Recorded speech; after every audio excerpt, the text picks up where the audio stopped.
an age of expiation, an age of reparation, an age of religion and worship. When people die, they very often will their money in reparation for their sins to some charity, such as the missions. And wasn't that cute of me to get that in the way I did? And then there are also ages that deny guilt, such as our own. Our own age generally is one that does not admit personal guilt. If anything goes wrong, it's due to the fact that we had insufficient playgrounds, we were raised on grade B milk, or our grandmother loved us too much, or our grandfather did not love us enough. Now, an age that denies guilt submerges a real sense of guilt. That is to say, it is not in consciousness, so it is thrust down into unconsciousness, and then it comes out, often in two ways.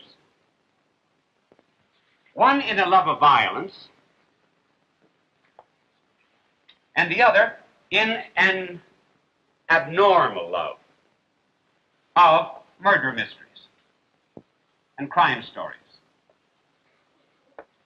First of all, in a love of violence. All guilt deserves punishment. Now, if one denies guilt, one must necessarily deny that he deserves punishment. Those who deny personal guilt and submerge it take an extraordinary interest in violence and violent stories because they see that the punishment which they deserve for their own sins is vicariously being visited on someone else, and they feel relieved in some way of their guilt. I know there was one psychologist, who gave an explanation of why golfers love to hit the ball so hard. It's because some of them think it's the boss whom they hate, or else some thought it was even the wife, and they just whack the daylights out of it. I also heard of a woman who even the story who went into a haberdashery store to buy a collar for her husband. And the clerk said, "What size?" She said, "About that size."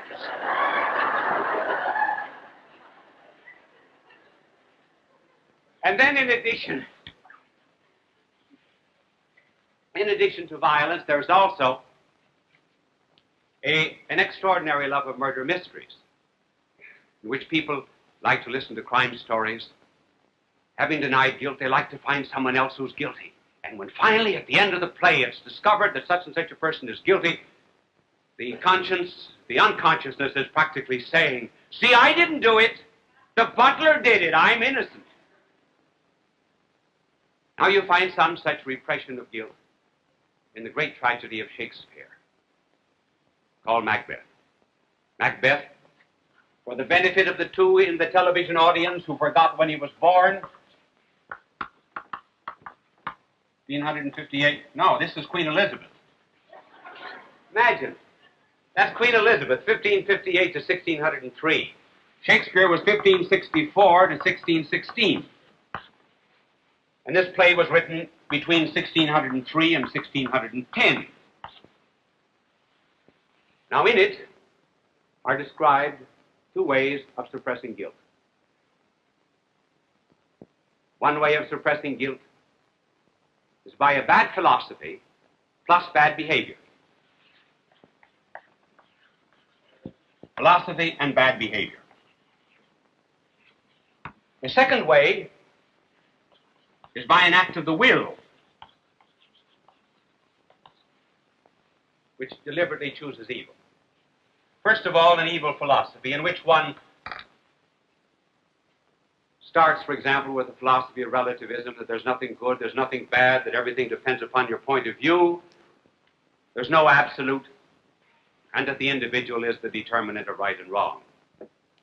And then when bad actions are coupled to that, it is not long until conscience is killed and sense of guilt is lost.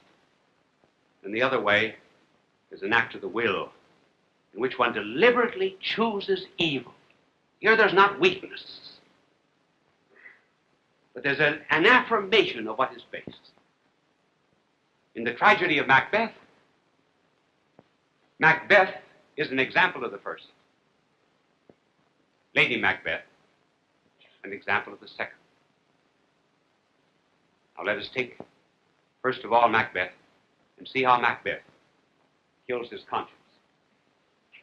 The play opens with three witches who represent supernatural forces of evil.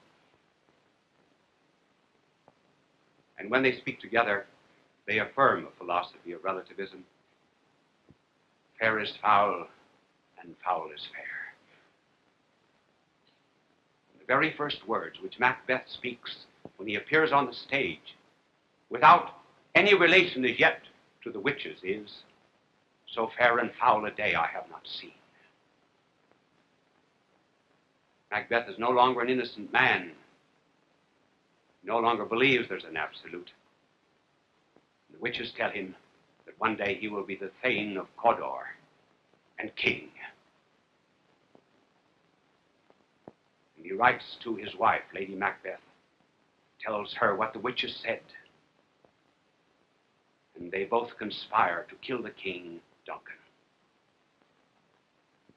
The king arrives at the palace. Lady Macbeth receives him. Macbeth is disturbed in conscience.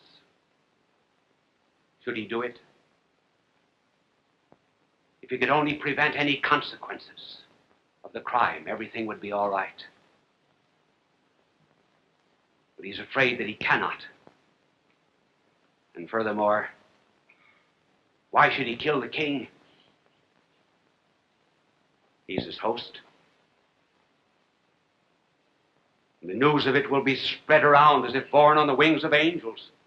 He has no reason anyway for killing the king, he says to himself, except ambition. And Shakespeare puts in his mouth this beautiful soliloquy as he ponders the crime. If it were done, when 'tis done, then 'twere well if it were done quickly. If the assassination could trammel up the consequence and catch with his surcease, success.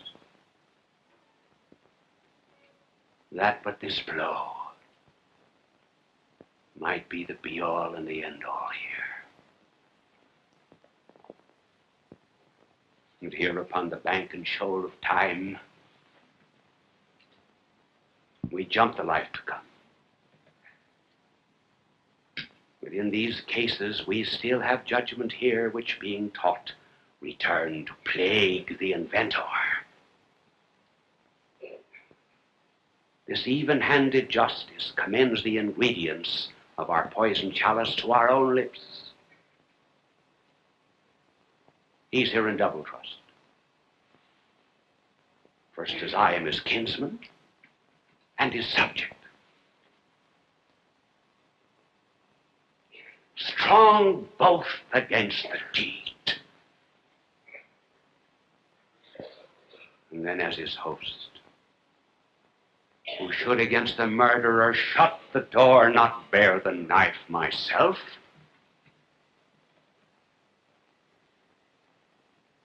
Besides this, Duncan has borne his faculties so meek, has been so clear in his great justice, that his virtues will plead like angels, trumpet-tongued, against the deep damnation of his taking off. And pity, like a naked newborn babe striding the blast, or heaven's cherubims horsed upon the sightless couriers of the air, shall blow the horrid deed in every eye, till tears shall drown the wind. I have no spurs to prick the side of my intent, but only a vaulting ambition which o'erleaps itself and mounts on the other side. And thinking of all the consequences of the crime, he goes to Lady Macbeth and he says, I will not do it. And then she uses two arguments against him. She says, you're not a man, you're a coward, and you do not love me. He then agrees. And as for Lady Macbeth, here's evil. And this is something I would not even attempt to memorize, because I would not want anything as evil as this memorized in my brain. Here's the thought of this evil woman who wants to do away with all good at once. And she says, come, you spirits that tend on mortal thoughts, unsex me here, and fill me from crown to toe full of direst cruelty. Make thick my blood. Stop up the access and passage of remorse, that no compunctious visitings of nature shake my fell purpose, nor keep peace between the effect and it. Come to my woman's breasts, and take my milk for gall, you murthering ministers, wherever in your sightless substances you wait on nature's mischief. Come, thick night, and pall thee in the dunnest smoke of hell, that my keen knife see not the wound it makes, nor heaven peer through the blanket of the dark and say, hold! Hold.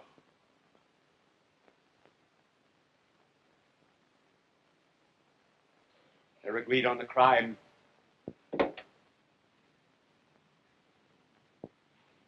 Macbeth murders the king. He comes back to Lady Macbeth. He said, I have done it. Did you hear a noise? Aye. As I descended. Yes. And then he looks at his hands. And he said, will not all Neptune's oceans wash this blood from my hand? Nay, rather they will the multitudinous seas in Conadine, turning the green one red. What a magnificent figure. Guilt so great, blood in his hand. He said that if he would dip it in a green sea, would turn it red.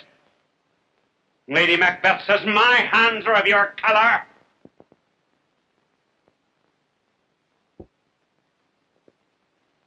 But I shame to wear a heart so white.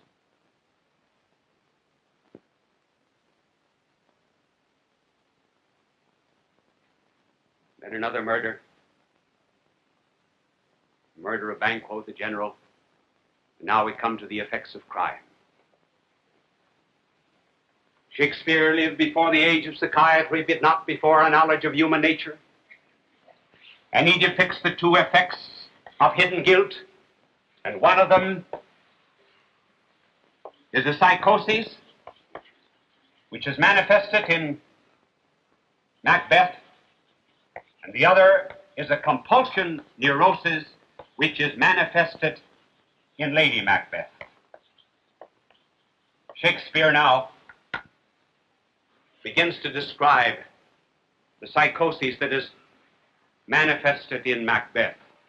After he has committed the murder, his conscience had already become so very wicked that at one time he asked that the great bond that made him pale, the bond that bound him to God, should be broken. Now he begins to have hallucinations. He becomes a schizophrenic from hidden guilt. He thinks he sees things. For example, he sees a dagger before his eye before he commits the murder of Duncan, the king. And then later on, he comes into a banquet, and he thinks he sees Banquo's ghost, the general whom he ordered killed. He thinks he sees Banquo's ghost seated before him at table. Why these queer hallucinations of a guilty conscience? It is because we were all made to live in another world. A world of goodness, a world of morality and decency and God. And when men retreat from that world by a deliberate act of evil or by killing of their conscience, then they construct for themselves another, an artificial world, a world of hallucinations in which they become mad. Not only do they see things, but they hear. Rather, not only, yes, they hear, as Macbeth heard voices. He no longer listened to the inner voice of conscience. And now he begins to hear voices. He knows not where. Threatening voices. Menacing voices. That fill him full of dread and terror. He's a psychotic. He's ruined. And Lady Macbeth, she has a compulsion neurosis. She is constantly writing out something, trying to rid herself of the guilt which she refuses to admit, having denied conscience of goodness and the standard. And then she has another compulsion neurosis. She goes about for 15 minutes at a time, washing her hands.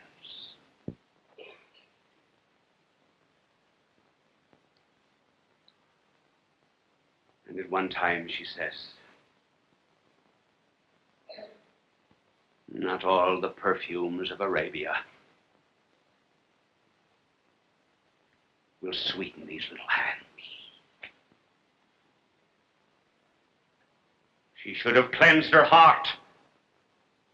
But having denied a heart and soul and guilt and conscience, she now has this compulsion neurosis by which she cleans her body instead, while her soul and heart are rotted.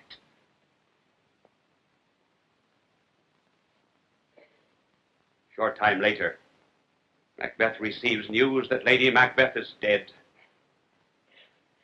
No affection, no pity, coldness. No immortality. We are just like beasts. There's no future life. And then comes his speech. She should have died hereafter. There would have been a time for such a word. Tomorrow, and tomorrow, and tomorrow creeps on the petty pace from day to day. And all our yesterdays have lighted fools their way to dusty death. Out, out, brief candle. Life's but a walking shadow.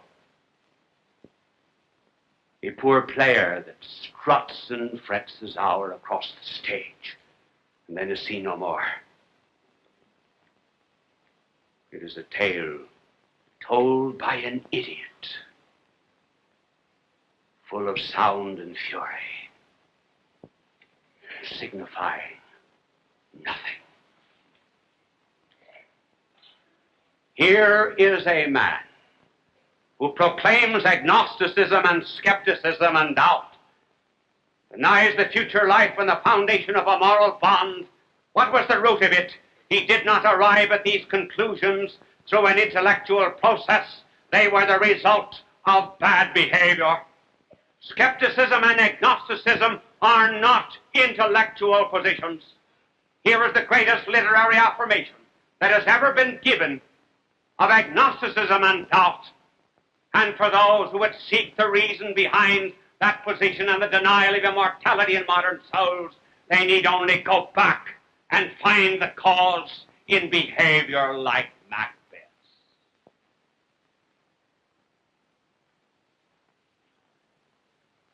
Oh, Macbeth goes to the doctor, who's a great physician and a really great psychiatrist, and he says, "Take care of her. Can you not minister to a mind diseased, plucked from the memory of rooted sorrow?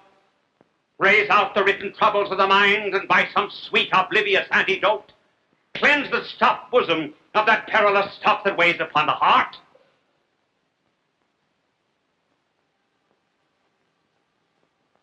And the doctor answers.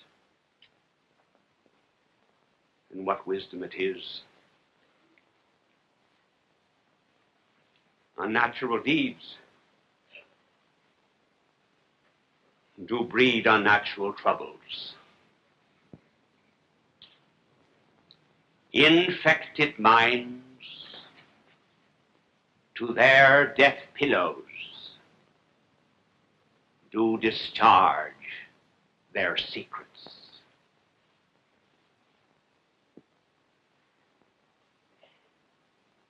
She has more need of the divine than the physician.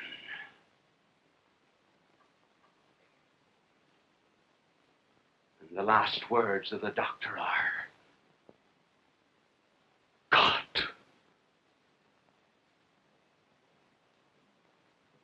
God have mercy on us all.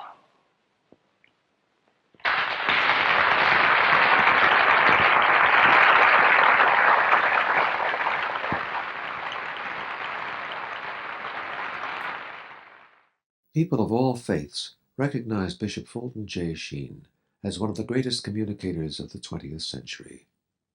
He was born in El Paso, Illinois, in May of 1896. As a young boy, he knew he wanted to be a priest. He served as an altar boy at St. Mary's Cathedral in Peoria, Illinois. At St. Viator College, his education and debating skills taught him the skills he used throughout his life. His unique ability at being natural and at ease in front of any audience was noted early in his ministry. He was ordained in 1919 and went on to become one of the best-known and greatly loved priests in church history. He wrote 96 books and hundreds of articles and columns. He broadcast numerous radio and TV programs. People from all faiths watched him on television because he spoke to every man. They always waited with joy for his goodbye, his blessing, God love you. It continues to give us joy and memory.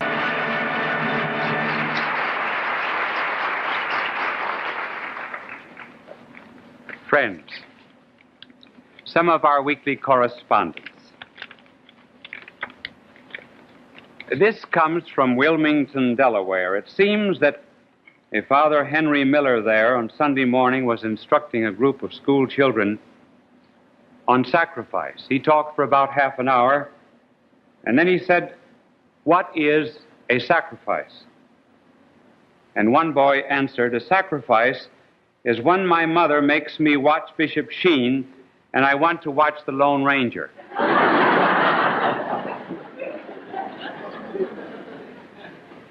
So he sent the sacrifice of $1. And this comes from Carl Place, New York, from a Mrs. Jonan, who said that she took her little 3-year-old daughter Mary to church for the first time.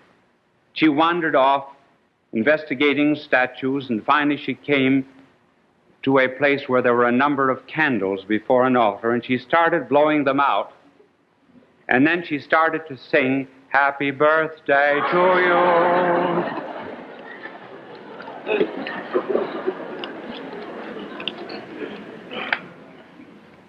And this comes from Atlanta, Georgia. And what is important about the letter is, of course, a reference to a birthday. It comes from Charles Jackson. But I must read you all of the letters so you'll get the full flavor of it. I took a little TV survey of my own tonight, and I felt that I should let you know how it turned out. I called 10 persons here in Atlanta. Just by opening the telephone book and going down the list. Out of 10 I called, 7 were watching you, 3 were watching Romeo and Juliet. No one was watching I Love Lucy. On my 10th call, I asked a man who was watching Romeo and Juliet why he was not watching Bishop Sheen. His answer was, "Well, It's getting near Lent, and I thought I'd give up something so it wouldn't become a habit.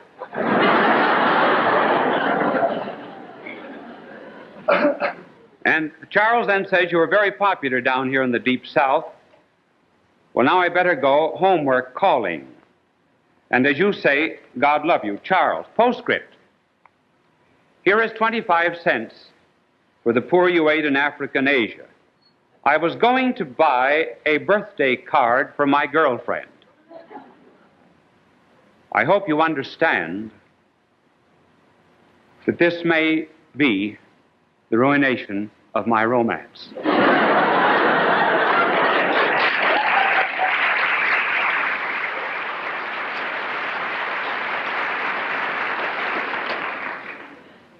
So will you do me a favor on television? Say, happy birthday to her, please. Her name is Cindy. Tell her it's from you know who.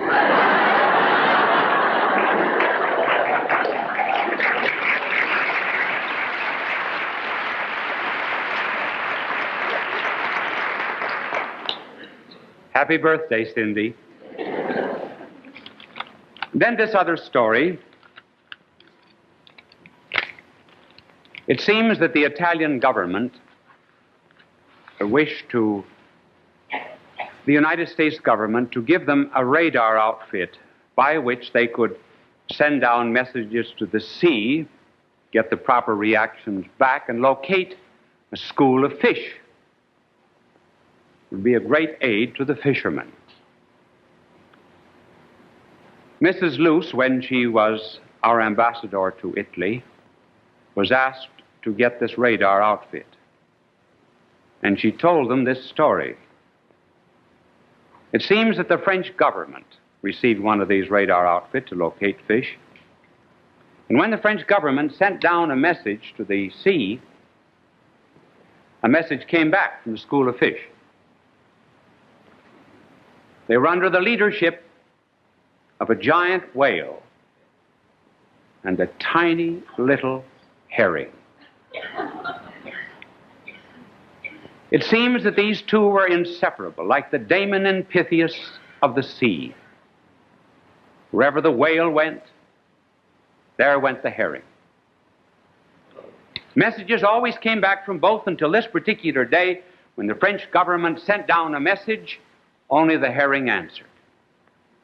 The French government was disturbed. It was getting to be a cabinet crisis. And they said to the herring, "What happened to the whale? Was the whale harpooned when they were taking a movie of Moby Dick? Did it bump its nose against an iceberg? Was it hit by a submarine? Where is the whale?"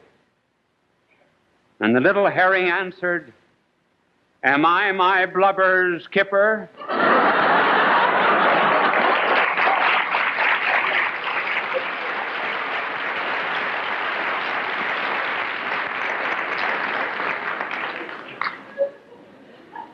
Now, after that, you ought to hear a few ideas on how to psychoanalyze yourself. Anybody who goes to a psychoanalyst ought to have his head examined.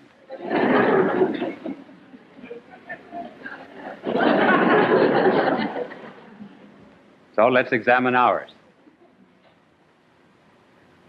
And we will try to determine what makes a person normal, and also what are the indications that one is becoming not so abnormal as to need a psychiatrist, because where there are serious cases of mental illness, these must be cared for by a psychiatrist, and psychiatry belongs in the domain of medicine, not in the domain of psychology.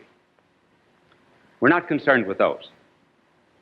Now, what is the difference between people who are normal and those who have a tendency to be abnormal? Well, the first difference is this. The normal person has a goal or a purpose in life. Those who are beginning to be abnormal and are losing peace of soul have no goal or purpose in life. First of all, The normal have a goal, just as you would not have a gadget in your house 10 minutes without asking, what's it for? So you ask the same thing about life. House is made to live in, a church is a place of worship. So man must have a purpose. And the normal people decide on that before they decide on anything else. And the ultimate normal purpose of man is to be happy. Now, happy in that which constitutes his personality. What man wants as his final goal is life, not life for 5 more minutes, and just enduring life. Secondly, he wants truth, not the truth of geography to the exclusion of science, but all truth. And thirdly, he wants love, not a love that has hate and satiety in it, but an enduring ecstatic love. This is the normal goal of human beings. And perfect life and perfect truth and perfect love is the definition of God. In other words, in seeking happiness is seeking God. Now, there's a principle in philosophy that the first in intention is the last in execution. Suppose you intend to go to Washington from New York. That's first in your intent. But it's the last place you get to because you have to go through Newark and Philadelphia and Camden and Baltimore before you get to Washington. So too a person has to decide, first of all, what is the ultimate goal of life. In fact, so important is this for people that whenever you sit down in the dentist's chair, before the dentist starts boring you, he has a right to ask you your philosophy of life. Because if your philosophy of life is wrong, he can't be sure that you will pay your bill. Apropos of a dentist, I heard Red Skelton say not very long ago, he told the story of a Texan who went to a dentist. And the dentist examined his teeth and said, "Your teeth are absolutely perfect." The Texan said, "Drill anyway. You may hit something."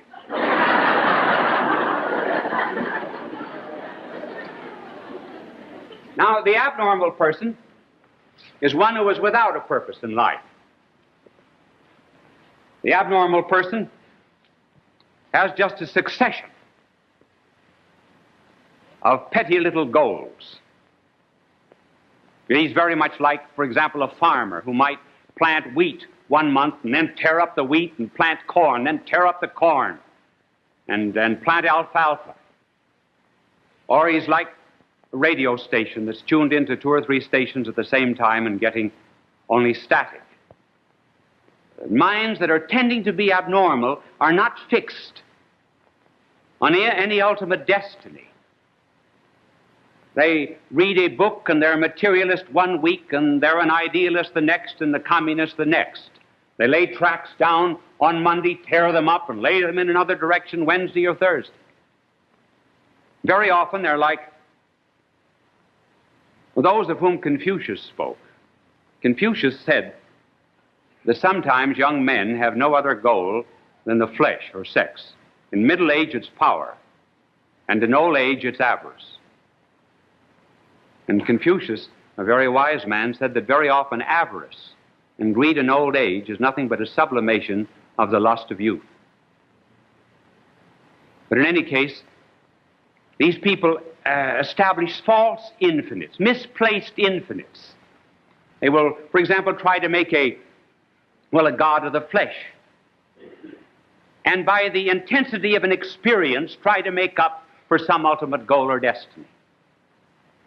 That produces an unhappiness of mind. Then we come to another distinction and difference. The normal person is governed by reason and will. The abnormal person is governed by instincts, impulses, and also he believes that the subconsciousness is the determinant of his life. Now let us take a reasonable human being.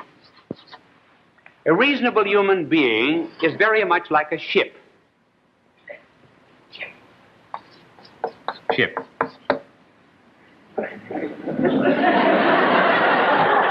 You laugh at me before I get started. I know it's that bad, but I can't help it.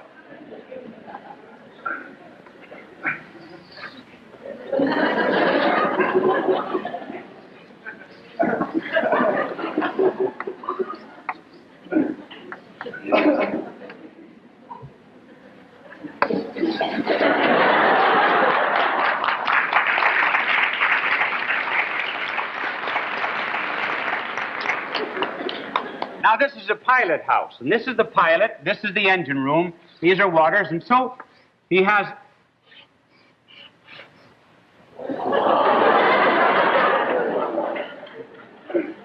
That star looks as if it were out all night.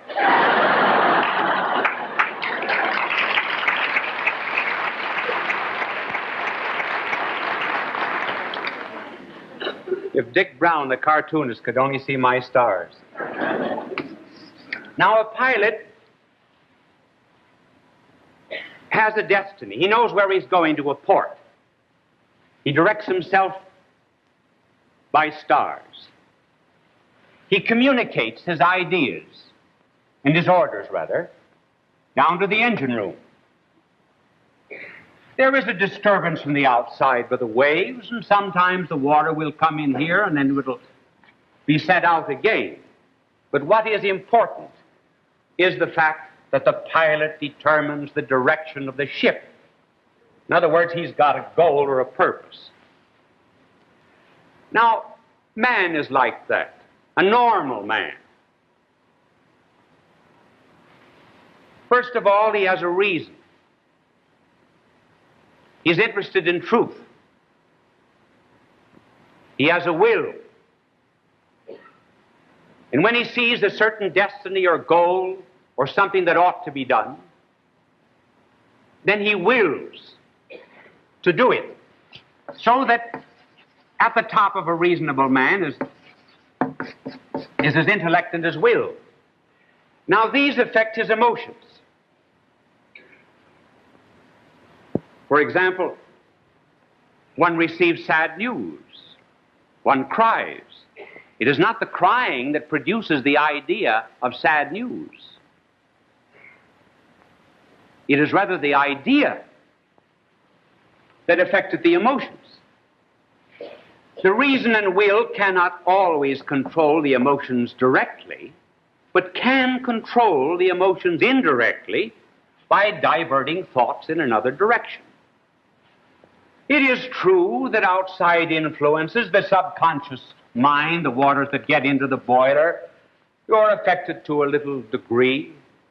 It is true that social, economic, parental background and influences do in some way affect man, but not seriously. And the combination of these constitute conscience. He has a fine sense of right and wrong. Well, that's the normal being. Now, the abnormal man is quite different from that. And I'm going to ask my little angel, since you laughed at my drawing, I'm going to ask my angel to draw the abnormal person. Oh, there he is already. This is my little angel. And here's the ship upside down. Now, this is a picture of the abnormal mind. Here is the subconsciousness. Here. Here is reason and will, completely submerged.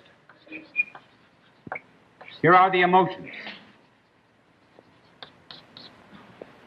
What is important for an abnormal person is the subconsciousness. We are determined to be what we are because of something that is buried down in the depths of the mind. This may be part of the heritage of the collective unconsciousness of the human race. So they say. Well, what role does reason play? Reason is only to justify. Find excuses very often for the way that one acts. What is the will? Is that important? No. The will is just an arena where the conflict takes place.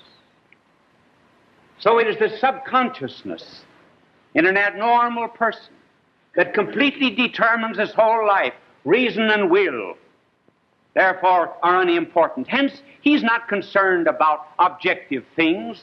For example, a star, a port. Those do not interest him. He's interested only in finding out what is here in the depths. And that's why he's so keen on analyzing, not thinking out reasons. Hence, he will, if he hears a fine piece of music, he's not so much interested in the music, but the way he feels when he hears the music. He watches a drama. He's not particularly interested in the unfolding of the plot. He's interested rather in the way that he feels when he sees the plot unfold. So, he would explain, for example, the fact that you cry when you eat an onion, get near an onion, is because you once were eating an onion and received news that you were disinherited, and you've cried ever since whenever you had an onion.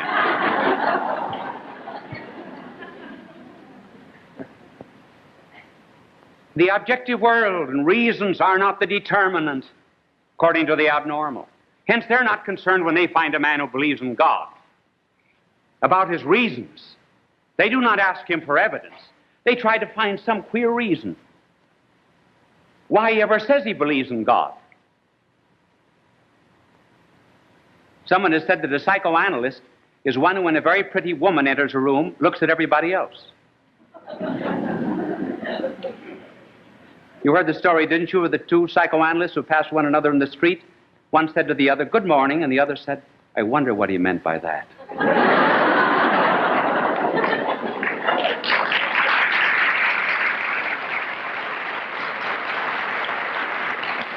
And so, they live in a world not of reasons, but they live in a world of dreams.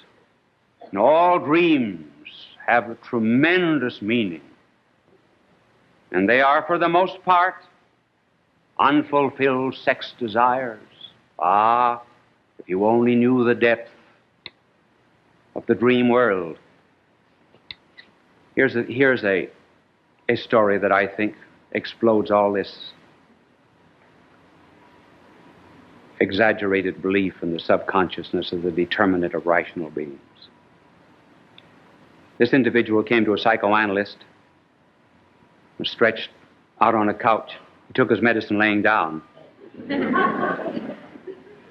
said, "What did you dream about?" He said, "I dreamt that I was out rowing. And there came over me a great desire for chocolate, and before I knew it, there were on my lap 2 Hershey bars." Psychoanalyst said, "Identical Hershey bars?" "Yes." "Do you know any people who are identical?" "Yes." He said, "There are some twins that pass my house every day. Identical twins, aged about 22, 23. How are they dressed?" "Brown." "Wear any jewelry?" "Yes. Little silver on the brow." "Well, can't you see that that's just a repressed desire, libido, for the twins? Come back and see me in 2 weeks." So he came back again, stretched out on the couch. The psychoanalyst said, "What did you dream about?" He said, "I dreamt about the twins. And if you tell me that has anything to do with 2 Hershey bars, I walk out."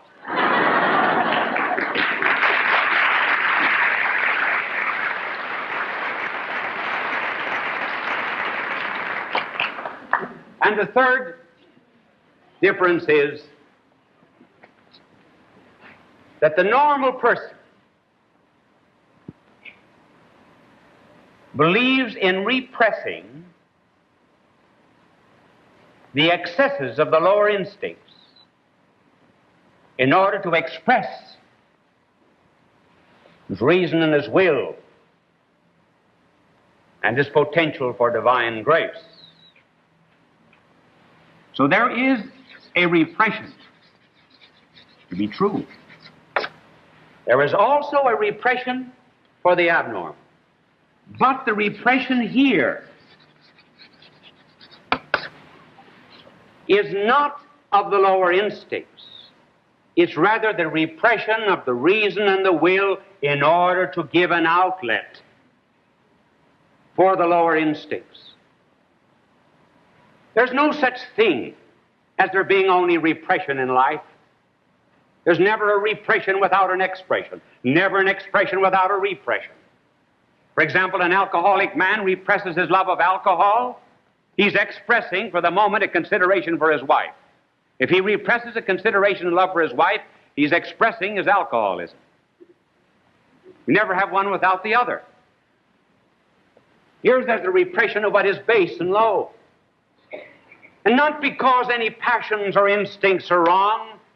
None of them are wrong of and by themselves. It's only the excesses of them that are wrong. And one does it why? One does it on account of love. There's something one loves more. One loves the nobler, so one sacrifices that which is lower. And here, on the contrary,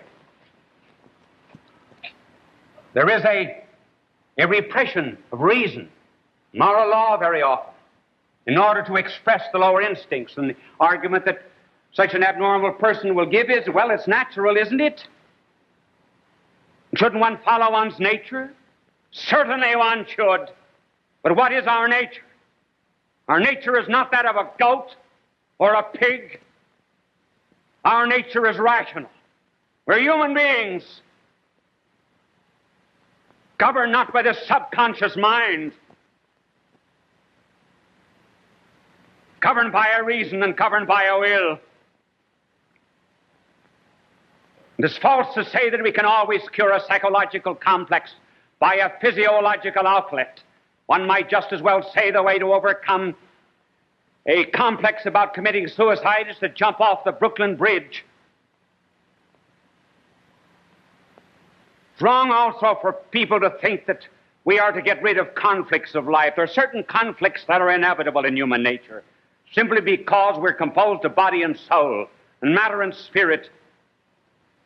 And therefore, there's always a struggle. There's a cross that's at the very center of human life. No man is ever really happy on the inside until he's at war with himself. At war with that which is base and which would destroy his Godward tendencies.